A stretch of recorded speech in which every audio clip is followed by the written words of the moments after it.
Hi hello అందరికీ నమస్కారం. Welcome to TV 20 ఈరోజు ప్రవీణ్ పగడాల ఎక్కడ చూసినా ప్రతి క్రైస్తవుడి నోటి వెంట ప్రవీణ్ పగడాల ఎందుకు ఇది హత్య లేదంటే యాక్సిడెంట్ అనేది ఒక కన్ఫ్యూజన్లో ఉన్నా కూడా 100/80% మెంబర్స్ ఇది హత్య అంటున్నారు.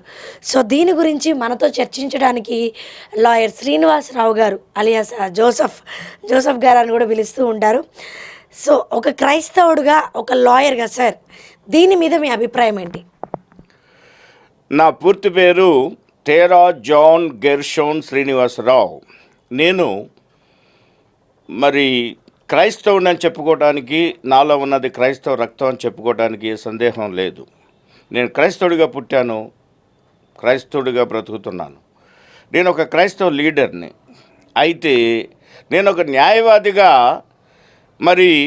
ఈ యొక్క కేసుని గురించి కొన్ని విషయాలు ఎవరు చెప్పని విషయాలు నేను చెప్తాను. ఎందుకనంటే నేను యాక్సిడెంట్ కేసులు కొన్ని వేల కేసులు చేసుంటాను. 40 ఏళ్ళ నా స్టాండింగ్లో కొన్ని వేల కేసులు యాక్సిడెంట్ చేశాను. మర్డర్ కేసులు కూడా అదే మోతాదులో చేశాను. పబ్లిక్ ప్రాసిక్యూటర్గా కూడా నేను చేయడం జరిగింది. కాబట్టి ఎన్నో సెన్సేషనల్ కేసులు చేశాను. ఈ కేసులో పోలీసు విచారణ ఎట్లా జరుగుతుంది, దాంట్లో ఈ కేసులో ఈ యొక్క యాక్సిడెంటా మర్డరా అనే అంశం మీద మనం మాట్లాడాల్సి వస్తే ప్రాబబిలిటీస్ ఏమిటి, ఇంప్రాబబిలిటీస్ ఏమిటి, న్యాచురల్ థింగ్స్ ఏమిటి, అన్యాచురల్ థింగ్స్ ఏమిటి అనే విషయాన్ని మనం కూలంకుషంగా విశదీకరించవచ్చు. అయితే ప్రవీణ్ పగడాల అనే ఒక క్రైస్తవ వక్త, ఆయన క్రైస్తవ పాస్టర్, హైదరాబాద్ నుంచి రాజమండ్రికి వచ్చినట్లుగా మనకి దాంట్లో ఎటువంటి అనుమానం లేదు. ఆయన బై రోడ్ వచ్చినట్టుగా తెలుస్తుంది. అయితే ఆయనకి ఎంతో ఆర్థిక స్తోమత ఉన్న వ్యక్తి. ఆయన 2 వీలర్లో ఎందుకు వచ్చాడు అనేది ఒక పెద్ద క్వశ్చన్ మార్క్. అదేవిధంగా ఇది వాళ్ళ యొక్క పిఏ గారు చెప్పిన విధానం ప్రకారం అయితే ఆయన గతంలో ఎప్పుడూ 2 వీలర్లో రాలేదు, కానీ ఇదే మొదటిసారి వచ్చాడని చెప్తున్నారు. అయితే 2 వీలర్లో అంత దూరం ప్రయాణం చేయటం, పర్టికులర్గా మనకి ఆయనతో పాటు మరొక వ్యక్తి ఉండకపోవటం, రాత్రిపూట ప్రయాణం చేయటం, తర్వాత ఈ యొక్క ప్రవీణ్ పగడాల హిట్ లిస్ట్లో ఉన్నాడని గతంలో అతనికి తెలియడం, అతను కూడా ఆయన ఒక వీడియో చేసి నాకు ప్రాణహాని ఉన్నది అని ఆయన చెప్పడం, అదేవిధంగా ఆయన క్రైస్తవ మతం యొక్క గొప్పతనం చెప్పుకుంటూ బైబిల్ గురించి అనేక వాక్యాలు చెప్పుకుంటూ రెండవ పక్కన కొన్ని ఇతర మతస్థుల గురించి కూడా ఆయన మాట్లాడడం, అదేవిధంగా కాంట్రవర్షియల్ మ్యాటర్లోకి ఆయన వెళ్ళడం అనేది నగ్న సత్యం, దాంట్లో అనుమానం లేదు.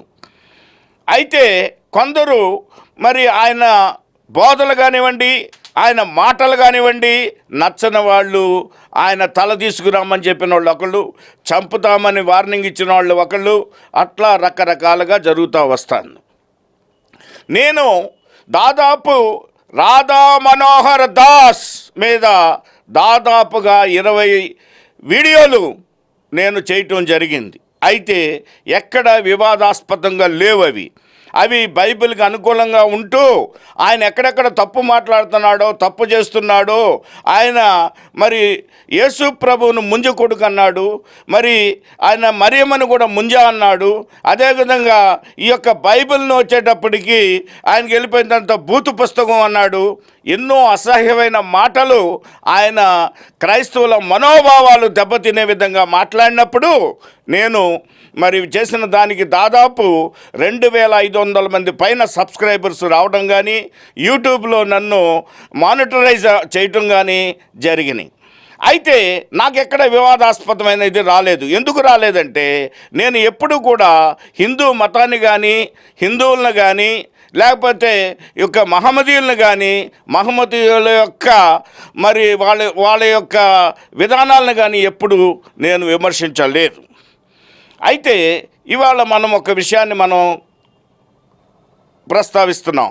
ఏమిటంటే ఈ యొక్క ప్రవీణ్ పగడాల ఈయన యొక్క మరి మరణం ఎలా జరిగింది అనేది ఒకసారి ఆలోచన చేస్తే అది సహసిద్ధమైన మరణం కాదని ఒక పక్కన పోలీసు వారు కానీ ప్రజలు కానీ అందరూ కూడా ఒప్పుకుంటున్న నగ్న సత్యం. సహసిద్ధమైన మరణం అంటే హార్ట్ అటాక్ అనో లేకపోతే మరొక రకంగానో చనిపోయేదాన్ని సహసిద్ధంగా మరణిస్తారు.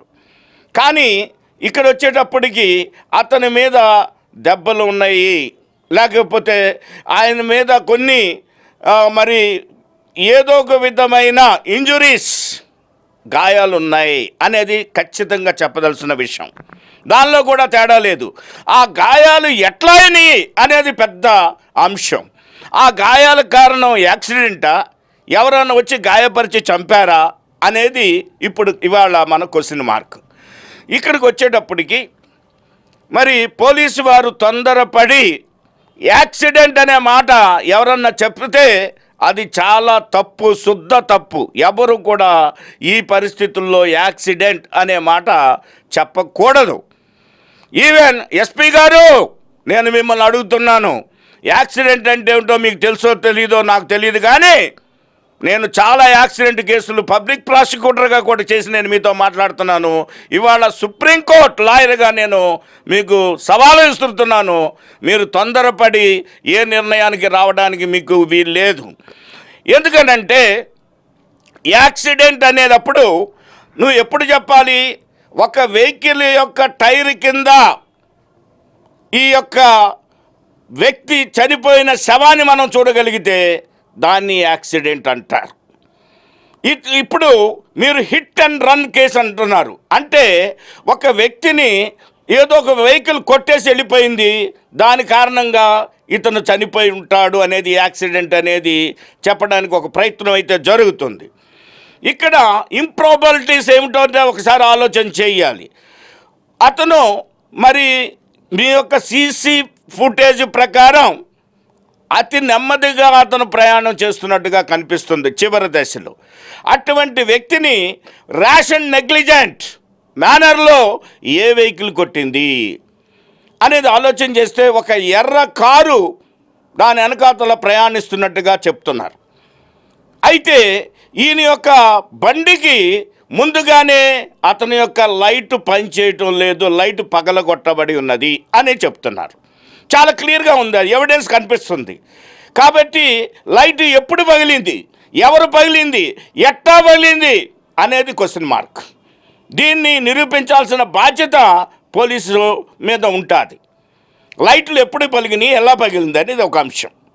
రెండవది ఏమిటంటే బాడీ వచ్చేటప్పటికి పడిన విధానం అనేది రెండోది మీరు గమనించాల్సిన విషయం. బాడీ ఒక హిట్ అండ్ రన్ కేసులో మరి ఒక బాడీ వెళ్ళి దూరంగా పడటం, దాని మీద ఆయన వెహికల్ పడటం అనేది ఒకసారి ఆలోచన చేస్తే మోటార్ ఇన్స్పెక్టర్ గారు మీరు ఖచ్చితంగా చెప్తారంటే అన్నిటికన్నా కూడా టూ వీలర్ వెహికల్స్ అన్నిటిలో కూడా మరి ప్రమాదాలు లేనివి ఏదైనా ఉంటే మీరు బుల్లెట్ వెహికల్ అంటారు. అది చాలా బ్యాలెన్స్డ్ వెహికల్, దాంతో ఏ పరిస్థితుల్లోనూ మీకు యాక్సిడెంట్లు జరగటానికి కుదరదు. మీరు చూడండి, రాయల్ ఎన్ఫీల్డ్ అనే కంపెనీ తయారు చేసిన వెహికల్స్ ఎన్ని యాక్సిడెంట్లు జరిగినాయో ఒక్కసారి మీరు దాన్ని తీస్తే మీకు చాలా అరుదు, ఉండటానికి అవకాశమే లేదు. మిగతా దాంట్లో ర్యాష్ అండ్ నెగ్లిజెంట్గా వెళ్ళడానికి there is no scope at all. అది చాలా బ్యాలెన్స్డ్ వెహికల్ కాబట్టి అది గమనించాల్సిన అవసరం పోలీసు వారికి ఎంతైనా ఉంది. రెండోది ఏమిటంటే అతను వెళ్తున్నప్పుడు ఒక కారు కొడితే అతను వెళ్ళి ఎక్కడ పడతాడు, మరి పడినంత మాత్రానో తగిలే దెబ్బలు ఎలా ఉంటాయి అనేది గమనించాలి. అదేవిధంగా ఆయన ముఖానికి కానీ తలకు కానీ దెబ్బలు తగలకుండా ఉండటానికి ఆయన హెల్మెట్ పెట్టుకున్నాడు, అంటే ముందు జాగ్రత్తగా ఉన్నాడు, అది గమనించాలి. తలకు ఎందుకంటే హెల్మెట్ పెట్టుకోమని చెప్పేది, తలకు దెబ్బలు తగలకుంటుంటానికి. కానీ ఆయనకి ఎక్కడ తగిలి దెబ్బలు, ముఖం అంతా దెబ్బలు కనిపిస్తున్నాయి. రక్తపు మడుగులు కనిపిస్తుంది, ముఖమంతా దెబ్బలు కనిపిస్తున్నాయి. మరి అదేవిధంగా మరి బూట్ కాలుతో కొట్టిన విధంగా అతని యొక్క ఛాతీ మీద ఒక దెబ్బ కనిపిస్తుంది అంటున్నారు. కాబట్టి పోస్ట్ మార్టం రిపోర్ట్లో ఎక్కడెక్కడ దెబ్బలు ఉన్నాయో నిష్పక్షపాతంగా డాక్టర్లు రాసి ఉంటే దాని మీద విచారణ జరిపించాల్సిన అవసరం ఎంతైనా ఉంది. అవి రోడ్డు ప్రమాదం వలన తగిలినయా? ఇంకొకటి ఏంటంటే, ఒకవేళ అతను యాక్సిడెంట్గా జరిగితే ఏ ప్రమాదంలో ఎటువంటి దెబ్బలు తగలటానికి అవకాశం ఉందో అక్కడ ఉన్న పోస్ట్ మార్టం డాక్టర్స్ చెప్పాల్సిన అవసరం ఎంతైనా ఉంది. అదేవిధంగా ఇంజురీస్లో కూడా రకాలు ఉంటాయి. సింపుల్ ఇంజురీస్ అని, గ్రీవియస్ ఇంజురీస్ అని ఉంటాయి. అది కాకుండా ఈ ఇంజురీస్లో ఏ ఇంజురీ వల్ల అతను చనిపోవడానికి అవకాశం ఉంది? గుండె మీద తగిలిన దెబ్బ వల్ల ఉందా, తల మీద తగిలిన దెబ్బ ఉందా, నొసటి మీద తగిలిన దెబ్బ వల్ల అతను చనిపోయాడని కూడా పోస్ట్ మార్టంలో చెప్పవలసిన బాధ్యత ఉంటుంది. అదేవిధంగా కాబట్టి ఆ దెబ్బకి గల కారణం కూడా ఖచ్చితంగా చెప్పాలి. అది డెడ్లీ వెపన్స్ వాడారా, కర్రలు కానీ, కత్తులు కానీ, బర్సులు కానీ, గొడ్డలు కానీ అటువంటి ఏమైనా వాడారా అనేది మీకు పోస్ట్ మార్టంలో కానీ దీంట్లో కానీ ఖచ్చితంగా తెలుస్తుంది. అయితే అక్కడ కర్రలు పడి ఉన్నట్టుగా మనకు ఆధారాలు దొరుకుతున్నాయి. ఎస్పీ గారు, మిమ్మల్ని అడుగుతున్నాం, మీరు ఆ దెబ్బల గురించి కానీ అక్కడ దొరికిన మరి మారణాయుధాలు అండి, మరి కర్రలు అనండి, బ్లడ్ షెడ్, అవి కూడా మీరు తీయాల్సిన బాధ్యత మీకుంది. ఎందుకు అయినాయి, అక్కడ రక్తం మరకలు ఎందుకు వచ్చినాయి అనేది మీరు చూడాలి. అది మీ ఇన్వెస్టిగేషన్ బాధ్యత అది. కానీ ఈ విషయంలో ఇన్వెస్టిగేషన్ కానీ తప్పుడు దారి పడితే చాలా ఇబ్బందులు వచ్చే అవకాశం ఉంది. మేము ముందుగానే గత మరి అక్టోబర్లోనే మేము ఇటువంటి సంఘటనలు జరిగే అవకాశం, ప్రమాదం ఈ రాష్ట్రంలో ఉందని హోమ్ మినిస్టర్ గారికి నా లెటర్ ప్యాడ్ మీద 2 పేజీలు రాసిచ్చాం.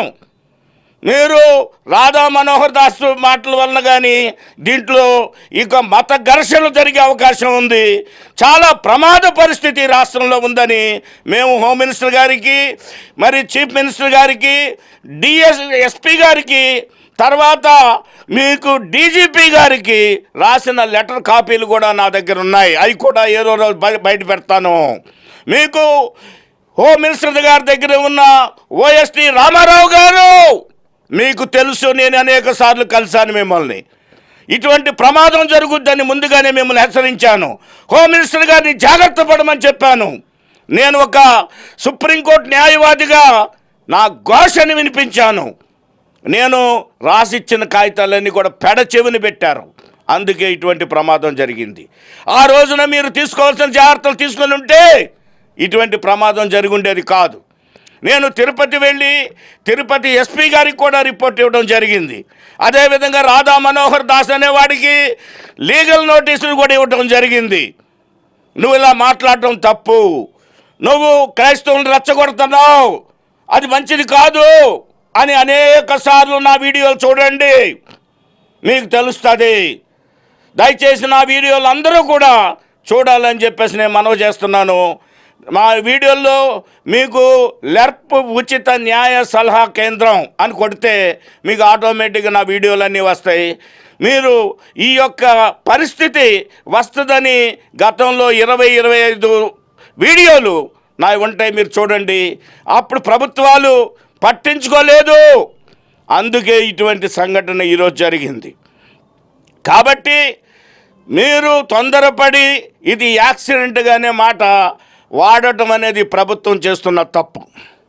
నేను నిన్న కూడా ఈ ప్రభుత్వం తరపున నిన్న పార్టీ ఆఫీస్కి వెళ్ళి అక్కడ జనార్దన్ గారు అని చెప్పి ఆయన కూడా తెలియజేయడం జరిగింది. అదేవిధంగా మీరు అనేక మంది హోమ్ మినిస్టర్ గారు కానీ, తర్వాత ఈ యొక్క రాజమండ్రిలో మరి క్రైస్తవులందరూ కూడా ఏకమైన విషయం అందరికీ తెలుస్తున్న విషయం. అయితే దీంట్లో కొన్ని మర్మాలు ఉన్నాయి. క్రైస్తవులారా, మీరు అప్రమత్తంగా ఉండండి. ఎవరైతే క్రైస్తవ పాస్టర్లు ఉన్నారో మీరు ఒంటరిగా ప్రయాణం చేయమాకండి. రాత్రిపూట ప్రయాణం అసలే చేయకండి. 2 వీలర్స్ మీద ప్రయాణం చేయకండి. మీ ప్రయాణ వివరాలు గోప్యంగా ఉంచండి, ఎవరికి చెప్పకండి. ఎందుకంటే ఈ రాష్ట్రంలో క్రైస్తవులను కాపాడే పరిస్థితి ప్రభుత్వానికి లేదు, ప్రభుత్వం చెయ్యలేదు. మనల్ని మనమే కాపాడుకోవాల్సిన పరిస్థితి ఉంది. ఈ మధ్యకాలంలో ప్రభుత్వం తరపునే సనాతన ధర్మం అని చెప్పేసి అని కూడా దాన్ని మేము కాపాడుతామని కూడా ప్రభుత్వం ముందుకు వస్తుంది. డిప్యూటీ సీఎం గారు ప్రత్యక్షంగా చెప్తున్నారు. దాని గురించి కేఏ పాల్ గారు మాట్లాడుతుంది చాలా సభ్యతగాను, క్రైస్తవులు మరి వినడానికి వీలుగాను చట్ట ప్రకారంగా ఉందని చెప్పక తప్పదు. ఎందుకనంటే ఆయన క్లియర్గా చెప్తున్నారు, మీరు ఇవాళ డిప్యూటీ సీఎం గారైన పవన్ కళ్యాణ్ గారు గెలిచారంటే క్రైస్తవ ఓట్లు కూడా వేశారు. పవన్ గారు ఇది గమనించండి, క్రైస్తవులు లేకుండా, క్రైస్తవులు దళితుల ఓట్లు లేకుండా మీరు గెలవలేదని చెప్పేసి మీకు జ్ఞాపకం చేస్తున్నాం. మీరు సనాతన ధర్మని క్రైస్తవుల్ని గనక మీరు విస్మరిస్తే, వారి మనోభావాలు దెబ్బతీస్తే దానికి ప్రాయశ్చిత్తం ఖచ్చితంగా ఉంటుందని చెప్పేసి అని మీరు తెలుసుకోవాలని మనవి చేస్తున్నాం. మీ మిస్సెస్ ప్రస్తుతం మీతో ఉన్న మీ భార్య గారు క్రైస్తవురాలని మర్చిపోకండి, మీ పిల్లల క్రైస్తవులని మర్చిపోకండి. ఒకప్పుడు మీరే నేను క్రైస్తవ మతాన్ని గౌరవిస్తున్నాను, క్రైస్తత్వాన్ని నేను తీసుకుంటున్నానని బాప్తిసం కూడా తీసుకున్న సత్యాలు మీరే చెప్పారు. యోర్దాన్ నదిలో తీసుకున్నానని చెప్తున్నారు. అవన్నీ వీడియోలు అన్నీ మర్చిపోయారా? ఇవాళ సనాతన ధర్మం అని చెప్పేసి అని బీజేపీ వాళ్ళు చేస్తే వాళ్ళతో కలిసి మీరు ప్రయాణం చేస్తున్నారు. క్రైస్తవుల యొక్క మనోభావాలు దెబ్బతీస్తున్నారు. దయచేసి ఆ విషయంలో మీరు తీసుకోవాల్సిన జాగ్రత్తలు చాలా ఉన్నాయని చెప్పేసి మీకు మనవి చేస్తున్నాను. అంతేకాకుండా క్రైస్తవ సోదరులారా, మీరు ఈ రాష్ట్రంలో, తెలుగు రాష్ట్రాల్లో చాలా అప్రమత్తంగా ఉండవలసిన అవసరం ఎంతైనా ఉంది. క్రీస్తు బోధలు మీరు చేసేటప్పుడు నచ్చని వాళ్ళు మరి ఏ పరిస్థితుల్లోనూ మీరు యేసు ప్రభు యొక్క గొప్పతనాన్ని, ప్రపంచంలో ఏకైక దేవుడు, ఏకైక పరిశుద్ధ గ్రంథము హోలీ బైబిల్ అని పిలువబడుతున్న ఈ బైబిల్ను మాత్రమే ప్రచారం చేయండి. ఇతర మతాల జోలికి వెళ్ళకండి. ఇతర మతాలతోనూ బైబిల్తోనూ మీరు ఏ గ్రంథాన్ని కూడా మీరు మరి సరితూగని గ్రంథాలని మీరు అనవసరంగా దాన్ని కంపేర్ చేయొద్దు. మీరు ఈ యొక్క పరిశుద్ధ గ్రంథాన్ని ఏ గ్రంథంతోనైనా ముడిపెడితే మీకు ప్రమాదం ఉంటుంది. దేనితోనూ సంబంధం లేదు. ఇది హోలీ బైబిల్ అని ప్రపంచమంతా ఒప్పుకుంది. ప్రపంచమంతా క్రైస్తవులు ముందంజలో ఉన్నారు. ఇది గమనించండి. బైబిల్ మీరు ఈ యొక్క తెలుగులోనే కాకుండా అన్ని భాషల్లో కూడా ఇది ప్రచురించబడింది. కొన్ని కోటాను కోట్లు ప్రజలు బైబిల్ని ఆచరిస్తున్నారు. ముందంజలో ఉన్నారు. ఫస్ట్ రేసులో క్రైస్తవులు ఉన్నారు, రెండో దీంట్లో ముస్లిమ్స్ ఉన్నారు, మూడో దాంట్లో ఎథిస్టులు ఉన్నారు, నాలుగో దాంట్లో చివరన మాత్రమే హిందువులు ఉన్నారు. అటువంటి హిందువులతోనూ హిందూ గ్రంథాలతోనూ మనకేమిటండి పని? మీరు వెలుగై ఉన్నారని చెప్పేసి బైబిల్ చెప్తుంది, మీరు తలగా ఉన్నారని చెప్పి బైబిల్ చెప్తుంది. మీరు తలగానే ఉండండి, వెలుగ్గానే ఉండండి. ఇతర గ్రంథాలతో పోల్చుకోవద్దు. అందుకే మీకు ఈ శోధన వస్తుంది. ఇది గమనించండి. కానీ చివరిగా నేను చెప్పేది ఏంటి, ఈ యొక్క ప్రవీణ్ ప్రగడాల యొక్క మరణంతో క్రైస్తవులందరూ ఒకటయ్యారు. డినామినేషన్ తేడా లేకుండా, గ్రూపులు తేడా లేకుండా ఎవరు ఎక్కడున్నా క్రైస్తవుడన్న ప్రతి వాడు కూడా ముందుకు వస్తున్నారు, రోడ్డు మీద నిలబడుతున్నారు. ఇది గమనించాలి. ఇది దేవుని సత్యం. దేవుడు ఇటువంటి జరగాలని, జరుగుతుందని కూడా బైబిల్లో వ్రాయబడి ఉన్నది. అనేక మంది హతసాక్షులు అవుతారు. కాబట్టి మీరు ఎవరైనా బోధ చేసేటప్పుడు ఖచ్చితంగా హతసాక్షులు అవుతారనే సంగతి కూడా గుర్తు పెట్టుకొని మీ ప్రయాణం సాగించాలని నేను మనవి చేస్తున్నాను. అయితే ప్రవీణ్ పగడాల ఏ పరిస్థితుల్లోనూ అతని దెబ్బలు కానీ, అతని యొక్క పరిస్థితి కానీ ఖచ్చితంగా అతన్ని ఎవరో ఒకళ్ళు చంపడానికి అవకాశం ఉంది. కానీ ఏ పరిస్థితుల్లో యాక్సిడెంట్ అని చిత్రీకరించడానికి దయచేసి ప్రయత్నం చేయొద్దని, మీరు అటువంటిదే జరిగితే సుప్రీంకోర్టు దాకా, నేను సుప్రీంకోర్టు లాయర్ని, సుప్రీంకోర్టు దాకా మేము దీన్ని తీసుకొని వెళ్ళి దీని మీద ఉద్యమం చేస్తామని, దీనికి ఎవరు బాధ్యులో వాళ్ళని మేము చట్టం ముందు నిలబెడతామని మేము మనవి చేస్తూ ఈ యొక్క TV20లో నేను ఈ యొక్క ప్రసంగాన్ని ఇవ్వటం జరుగుతుంది. Okay sir, thank you so much sir. చాలా వాల్యుబుల్ వర్డ్స్ మాకు షేర్ చేశారు సార్. వింటున్నట్లయితే క్రిస్టియన్స్ అనగానే ఎందుకు తక్కువ భావన కలుగుతుంది? క్రిస్టియన్స్ అని అనగానే మనం చెప్పాల్సి వస్తే, ఒకటి, ఎక్కువ మంది క్రైస్తవులు ఈ యొక్క దళితుల నుంచి క్రైస్తవులు అయిన వాళ్ళు ఉన్నారు.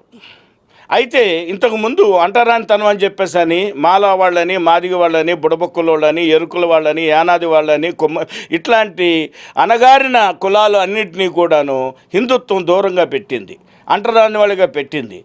అలాంటి వాటిన్న బ్రాహ్మణ సమాజం, బ్రాహ్మణిజం, అది దాన్ని ఏమైందంటే అప్పుడున్న బ్రిటిష్ వాళ్ళు మనుషులు అని చెప్పేసి అని ఆదరించి వాళ్ళకి చదువులు తర్వాత వాళ్ళకి హాస్పిటల్స్ అన్నీ కూడా కట్టించేసి వాళ్ళకి మంచి మార్గాన్ని చూపించారు. అందువలన హిందుత్వం అంతా కూడా కొంత దెబ్బతింది బ్రాహ్మణిజం నుంచి. అందువలన వాళ్ళు ఏం చేస్తారు, వాళ్ళకి మొదటి నుంచి కూడా మిగతా కులాల వాళ్ళంటే తక్కువ భావన ఉంది, అదే నడుస్తుంది. సార్, ఇప్పుడు ప్రవీణ్ పగడాల ఎవరైతే చనిపోయారో ఖచ్చితంగా హత్య అని మీరు చెప్తున్నారు. మీరే కాదు, ఎంతోమంది క్రైస్తవులు నోరు విప్పి ఇది ఖచ్చితంగా హత్య అంటున్నారు. కానీ చూసినట్లయితే ఒక పూజారిని కొడితే పెద్ద పెద్ద రాజకీయ నాయకులు అక్కడ స్పాట్కి వచ్చేసారు. ఈ ఇన్సిడెంట్లో ఎందుకు రాజకీయ నాయకులు కానీ ఎవరు ఇన్వాల్వ్ అవ్వలేదు? ఇన్వాల్వ్ అయినా పట్టినట్టు ఎందుకున్నారు? చాలా మంచి క్వశ్చన్ అమ్మా, ఇది చాలా అవసరమైంది కూడా.